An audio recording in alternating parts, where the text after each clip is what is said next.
daga cikin su ko gaskiya ne. aha to ya kamata cikin duka samanin da take tarawa da mazan nan da nambobi yan na kasar waje da na kasar da cikin kasa kamata ta fitar da guda daya wanda dai ta san cewa duk yanda za a yi dai cikin samari da ta tara ɗaya ne za ta fara to ta makanta karatun ta da su ta makanta kiyamar lelo ta tsaya ga namiji daya ta mishi soyayya tsakani da Allah irin yanda kowa yake so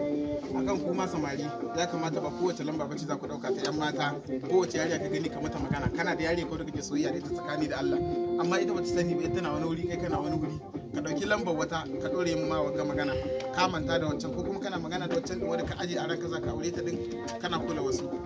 abinda ba gaskiya ba kenan ya kamata da mu da yan matan gaba ɗaya mu natsu mu makan mu karatun ta natsu kuma kan mu kiyamar lilin mu daidaita abinda muke yi saboda gaba duk abinda ka yi za a yi wa wani kashi to na gode. Assalamu alaikum salisu rahmatullahi ta'ala wa barakatuhu sallallahu alaihi wa sallam amma ba'ad assalamu alaikum yan uwana abokanina kamar nan ka sani sunana Salisu Arabiya wanda ka fi sani ɗan gefe ke dauce haka ne ka abokanina yan uwana na jin daɗin biyarin da kai so gaskiya ina farin ciki da haka nan saboda duk abin da zan ce kun riga kun fara sai dai abin da zan ƙara nasawa a kai shine lalle idan da dawa da wari idan bera da sata da dawa ma da wari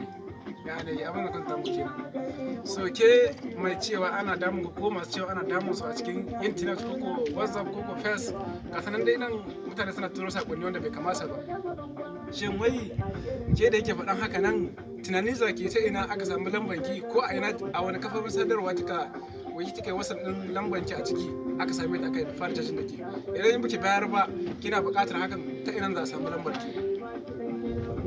mu wannan abin yana ci mana tuwo da miya wani bai ci bai sha ba bai san abin da ake faɗa bai sani wani bai da cacin da yan mata wani bai da lokacin kima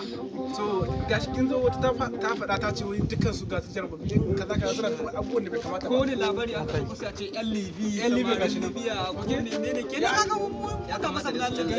kamata ku canza su wani bai da lokacin ku wallahi idan ka bincika wasu nan ba su da lokacin sauraron saboda wani abubuwan da ke gaba ya fi karfin ya tsaya tashin da ke amma ga shi kuka da ba su da fa'ida ba su tasiri ma a cikin amma lokacin ai ba matsalar yan matan bane ba wani ya da samarin ne na Libya matsalar mu samari to ina son tambayar kalilan me ya matsalar samari daga ciki samari ba su to samari haka ne ba su na ga jan hankalin mace ba har su samu damar za su arme ta idan ba a yi miki magana ba ta yaya nan za ka gane halin ki a arme ki yawan na fahimta dan fade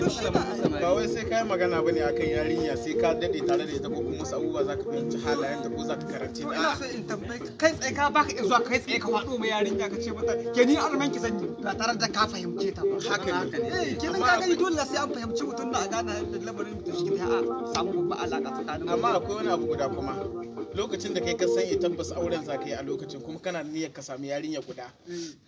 ga dai zaka tsaya an san ba wai kowace kana da lambar ta waga kana da lambar ta kana da lambar ta takura na mata zaka samu lambar da zaka yi idan ma baka yi takura ba wani bi wallahi wani bi ba za ka tare yan matan nan daidai ba idan ka kai zuma ba ka sha abubuwa ba su tafiya da yanzu su guda uku yanzu ku tsaya ku ji yanzu abin da ake ciki kaga yanzu kamar